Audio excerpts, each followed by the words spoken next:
ఒక వ్యక్తి దగ్గర పంజరంలో ఒక చిలక ఉండేది. ఒక సాధువు ప్రవచనాలు ఇస్తున్నాడని ప్రతిరోజు వినడానికి వెళ్ళేవాడు.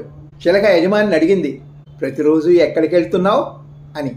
ప్రవచనాలు విని మంచి విషయాలు నేర్చుకోవడానికి వెళ్తున్నాను అన్నాడు ఆ వ్యక్తి. నాకు చిన్న సహాయం చేసి పెట్టవా? నాకు ఎప్పుడు స్వేచ్ఛ దొరుకుతుందో స్వామీజీని అడగవా అని చిలక అడిగింది ఒకరోజు.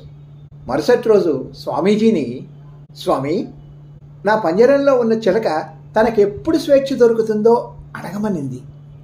ఆ మాట విని సాధువు మూర్ఛ వచ్చి పడిపోయాడు. భయపడి వెళ్ళిపోయాడు అతను. ఇంటికి పోగానే చిలక అడిగింది, స్వామీజీని అడిగావా? నీ కర్మే నీ కర్మ. స్వామీజీని అడగగానే మూర్ఛ వచ్చి పడిపోయాడు. పర్వాలేదులే, అర్థం చేసుకోగలను అనింది చిలక. మరుసటి రోజు చూస్తే చిలక చచ్చి పడిపోయినట్లు కనిపించింది. ఏమైందా అని పంజరం తలుపు తీసి చూశాడు. ఒక్కసారిగా చిలక ఎగిరిపోయింది. సాయంత్రం స్వామీజీకి జరిగిందంతా చెప్పుకున్నాడు.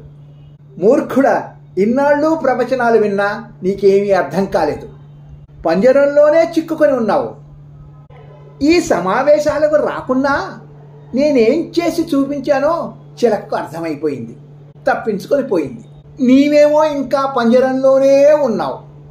చాలామంది దృష్టి ఆ ప్రవచనాల మీద ఉండదు, ప్రాపంచిక విషయాల మీద కేంద్రీకృతమై ఉంటుంది.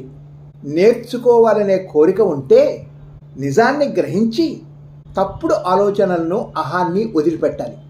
అప్పుడే ఉన్నతమైన జీవితం లభిస్తుంది. Good luck.